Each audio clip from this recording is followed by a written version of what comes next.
안녕하십니까. 풍수TV 박민찬입니다. 희망의 새 아침 한국입니다. 오늘 주제는 신안개 풍수가 비전된 이유입니다. 제가 도선풍수 제34대 전수자라고 그랬죠. 도선풍수가 뭐냐면 신안개 물형설이라는 풍수지리가 도선풍수입니다. 이게 1100년 전부터 도선국사로부터 시작이 돼가지고 지금까지 후계자 단 한 사람에게만 극비 구전으로만 전수가 됐다라고 제가 여러 번 소개를 했습니다. 그렇습니다. 이 신안개 풍수가 왜 비전됐는가? 왜 이 위대한 풍수가 이렇게 비밀리 전해와서 한 사람만 전해왔는가? 아이러니죠. 당연히 이 위대한 풍수가 왜 1000년 전부터 비전됐는가? 바로 우리나라 현실을 보면 그 말이 딱 적용됩니다. 왜 그랬는가? 이러한 이 선량한 사람에게 명당을 잡아주면 그 자손은 선량하게 됩니다. 그러나 불순한 사람이 명당을 잡아주면 그 불순한 자손의 이게 명당의 인물이 된다.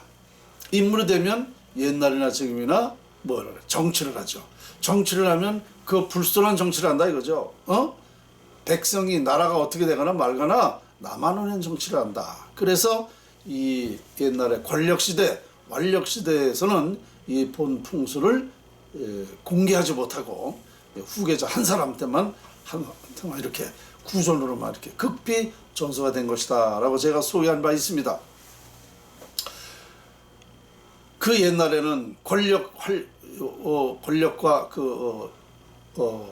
완력을 이용해서 명당을 잡아내라 그러면 정말 안 잡아줄 수도 없고 참 저거하죠. 그런데 콩신보인데 콩난다 말입니다. 그 권력자가 성격이 포악하면 어떻게 되겠어요? 자손도 성격이 포악해지는 거죠. 그러니까 이거 안 되겠다. 그래서 이제 이렇게 비전돼 왔는데요. 이 신안개 풍수가 34대 33분까지 올 때까지 두 사람이 피살됐습니다. 왜? 그 권력자가 그러니까 정동 지사가 있습니다. 이 풍수가를 지사라고 그래야 돼요. 지관이라고 그래야 되지만 지사라고 해야 됩니다. 지사. 정동 지사가 대구 감사한테 매를 맞아서 절명했습니다. 왜? 대구 감사를 보니까 이게 도저히 포악하고 말이죠. 이기적이고 너무 욕심 많고 이런 사람들 명당 잡아주면 이 자손이 또 운이 좋아서 또 정치를 하게 되고 이러면 어떻게 되겠습니까? 이 명당을 잡아준 지사도 공범이 되는 겁니다. 그러니까 이것을 절대 안 잡아줬어요. 그러니까 이 대구 감사가 이 우리 지사를 죽인 거죠. 권력으로. 참 그리고 또 한 분은 죽산 현감한테 곽운지사라는 분이 또 피살됐죠. 역시 마찬가지죠.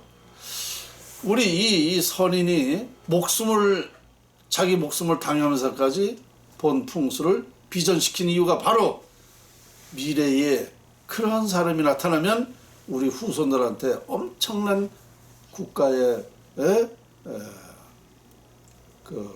흉한 일 때문에 이게 안 된다 해서 이렇게 자기 목숨을 당하면서까지도 이게 비전된 거죠. 그러니까 현실을 보십시다. 자, 지금 문재인이나 그 권력을 가진 사람들을 보세요. 그 사람들 다 운이 좋은 사람들이에요.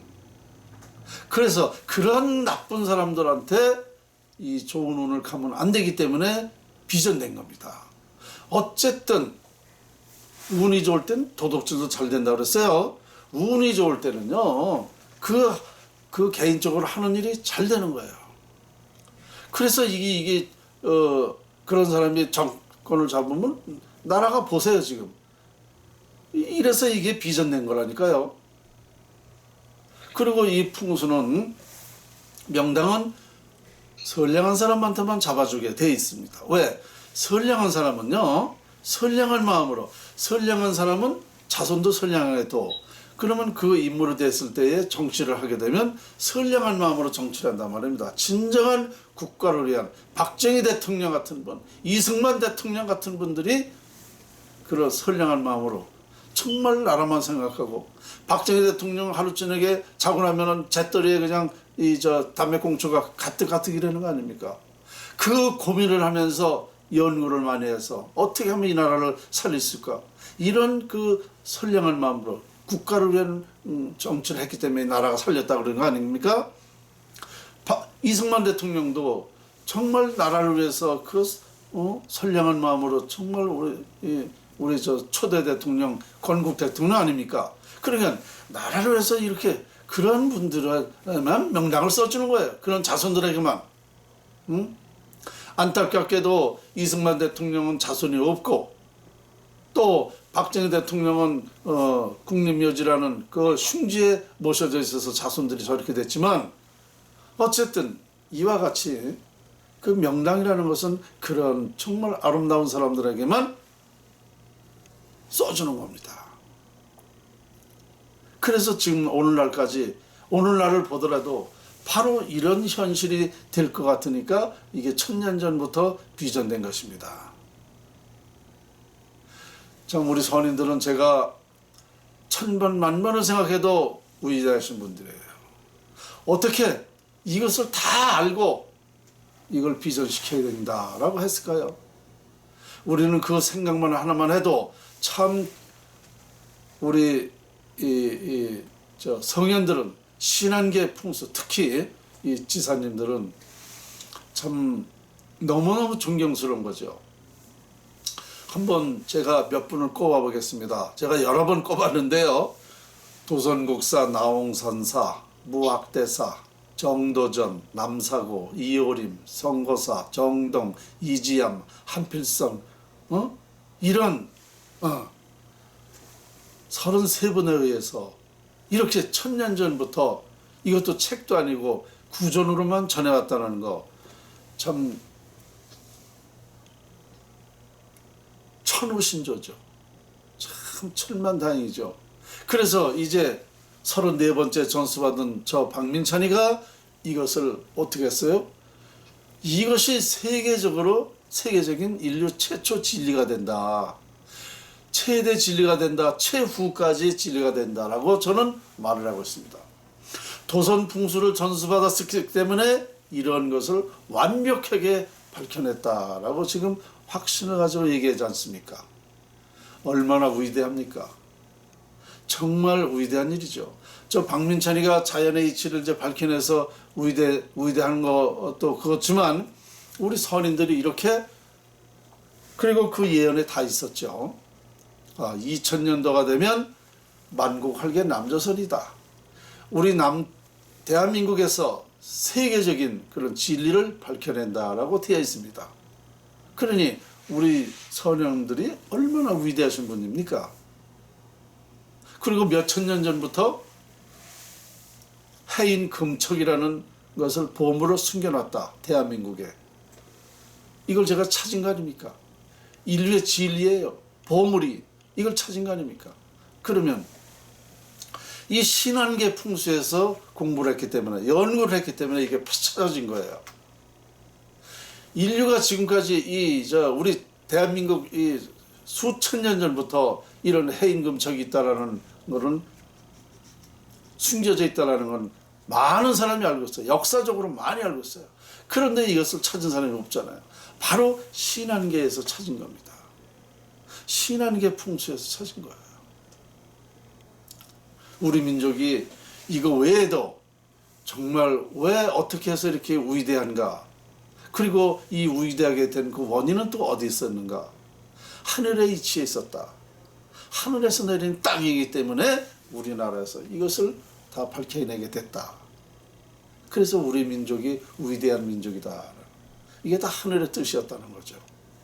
이게 바로 신한계 풍수에서 이렇게 다 전수를 받고 연구를 했기 때문에 밝혀낸 겁니다. 오늘날 아직도 풍수를 비과학으로 생각하는 사람이 많습니다. 지금 그 사람들도 다 풍수에 적용되어 살고 있는 거예요. 제가 여러 번 얘기했지만 인간사, 세상사, 인류의 역사가 여러분의 과거 모든 지난 날들이 다 풍수에 의해서 발원됐다라고 제가 여러 번 얘기했습니다. 이젠 풍수만이 살 길이다. 왜냐? 지금까지는 우리 노력으로 살아왔어요. 인류가. 노력은 어떤 노력을 했을까요? 바로 개발을 했죠. 삶의 질을 높일 수 있는, 우리가 편안하게 살 수 있는 방법론을 개발했어요. 근데 이 개발이 이제 다 끝났습니다. 제가 볼 땐 99%는 끝났어요. 이제 1%밖에 안 남았어요. 개발할 게 없습니다. 일반에서 논하는 개발할 게 거의 없습니다. 그러면 어떻게 돼요? 지금까지 이 개발로 인해서 우리가 부도 형성하고 행복하게도 살고 정말 사람답게 사는 그 개발로 해서 우리가 이렇게 발전해 왔습니다. 그런데 개발할 게 없다면 어떻게 되는 거예요? 이제는 끝난 거죠. 왜냐? 불행하게 살 때는 그게 그렇게 사는 줄 알고 살아요. 근데 이렇게 행복하게 살다가 불행하게 되면 못 삽니다. 그러면 앞으로는 어떻게 살아야 되는가? 풍수를 알아야 돼요. 왜냐? 풍수에는 운이라는 거, 운명이라는 게 있어요. 그러면 자, 운명을, 좋은 운을 갖게 할 수 있다는 게 풍수지리학입니다. 이게 신하는 게 풍수지리학이에요. 그래서 이것을 알면 어떻게 돼요? 부는 어떻게 하면 창출된다. 또 앞으로는 이 부만 가지고 또 될 수가 없어요. 왜? 정신세계 같이 가요. 정신세계. 정신이 행복해야 돼요. 지금 부자들이 부만 가지고 행복합니까? 안 그렇습니다. 정신세계가 같이 가야 돼, 앞으로는. 지금까지는 어쨌든 돈으로 인해서, 재물로 인해서 그걸 행복으로 느껴왔지만 앞으로 시대는 안 그렇습니다. 그러면 여기에 뭐야? 이 행복한 정신세계를 갖는 방법이 바로 자연에 있어요. 자연을 알면 이 정신세계도 아주 행복해집니다. 그래서 이 두 가지를 이제 같이 가야 돼. 그것은 바로 풍수에 다 있다 이겁니다. 그래서 앞으로는 인류의 미래의 세계는요, 바로 이 정신과 재물이, 물질이 같이 도모돼야 된다. 이게 우리의 행복을 느낄 수 있는 방법이다. 이 신한계 풍수에서 여기까지 밝혀냈다는 것은 여러분들이 정말 평가를 해줘야 돼요. 평가를 해주는 것도 해줘야 되지만 여러분들이 이걸 빨리 알아봐야 돼요. 인류가 똑같죠. 인류가 이 자연을 활용하는 방법은 똑같습니다. 그래서 세계 평화도 바로 이 신한계 풍수에서 밝혀냈다. 이렇게 말씀드리면 정확한 얘기가 될 것입니다. 자, 오늘 희망의 새 아침 한국, 저는 항상 이 희망을 얘기하고 있습니다. 고리타분하게 과거만 얘기 안 해요. 그거 참 답답해, 제가 보는 거는. 그래서 항상 제 이 강의는 희망을 말하기 때문에, 현재는 여러분들이 이게 참 듣기도 이상하게 들을 수도 있고 뜬구름 잡는 얘기라고 들을 수도 있지만 안 그렇습니다. 이거 조만간에 이 인류화가 됩니다. 왜냐? 사람이 내가 행복하게 살 수 있는 방법이 있다는데 바보같이 살 사람이 있나요? 불행하게 살 사람은 없어요. 그러면 이거를 활용하면 된다는데 이거 활용 안 할 사람이 있나요? 그러니까 이제 조만간에 제 운명도 이제 미래가 열려 있고 그렇기 때문에 제가 하는 일이 됩니다. 잘 됩니다. 그러면 바로 세계적으로 세계가 모두가 행복한 세상이 된다. 이렇게 말씀드릴 수가 있습니다. 오늘 희망의 새 아침 한국, 분명히 여러분에게 희망을 드렸습니다. 주제는 과거보다 미래를 말하라 였습니다. 오늘도 여기까지입니다.